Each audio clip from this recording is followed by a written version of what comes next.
ನಿವೃತ್ತ ಸೈನಿಕ ವೀರಭದ್ರಯ್ಯ ಡಿ ಸರಕನಾಚಾರಿ ಯೋಧನಿಗೆ ಅದ್ದೂರಿ ಮೆರವಣಿಗೆ ಮೂಲಕ ಸ್ವಾಗತಿಸಿದ 1986ರ ಚಡ್ಡಿ ದೋಸ್ತರ ಗೆಳೆಯರ ಬಳಗ. ಭಾರತೀಯರಾದ ನಾವು ಊಟಕ್ಕೆ ಮೊದಲು ರೈತನಿಗೆ ನಮಿಸುವ ಹಾಗೆ ಮಲಗುವ ಮುನ್ನ ಯೋಧರಿಗೆ ನಮಿಸಬೇಕು.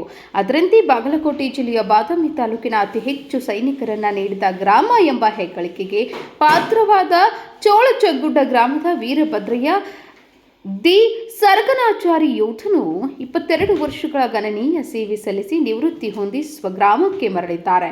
ಸೈನಿಕರಿಗೆ 1986ರ ಚಡ್ಡಿ ದೋಸ್ತರ ಗೆಳೆಯರ ಬಳಗ ಹಾಗೂ ಮಾಜಿ ಸೈನಿಕರ ಸಂಘ ಹಾಗೂ ಶ್ರೀ ವೀರಭದ್ರೇಶ್ವರ ಯುವಕ ಸಂಘದವರು ಸೇರಿ ಶಕ್ತಿಪೀಠ ಬನಶಂಕರಿ ದೇವಸ್ಥಾನದಿಂದ ತೆರೆದ ವಾಹನದಲ್ಲಿ ಡೊಳ್ಳು ವಾದ್ಯಗಳೊಂದಿಗೆ ಅದ್ದೂರಿ ಮೆರವಣಿಗೆ ಮೂಲಕ ಸ್ವಗ್ರಾಮಕ್ಕೆ ಕರೆತಂದರು.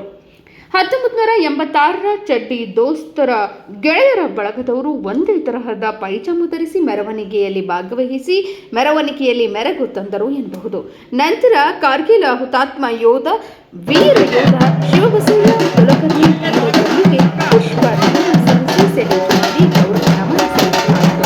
ನಂತರ ಕೋರಿ ಮಠ ಸಮುದಾಯ ಭವನದಲ್ಲಿ ಕಾರ್ಯಕ್ರಮ ನೆರವೇರಿಸಿ ನಿವೃತ್ತ ಸೈನಿಕ ವೀರಭದ್ರಯ್ಯ ಸರಕನಾಚಾರಿ ಹಾಗೂ ಪತ್ನಿ ಮತ್ತು ತಾಯಿ ಸೇರಿದಂತೆ ಎಲ್ಲರಿಗೂ ಸನ್ಮಾನ ಮಾಡಿ ಗೌರವಿಸಲಾಯಿತು.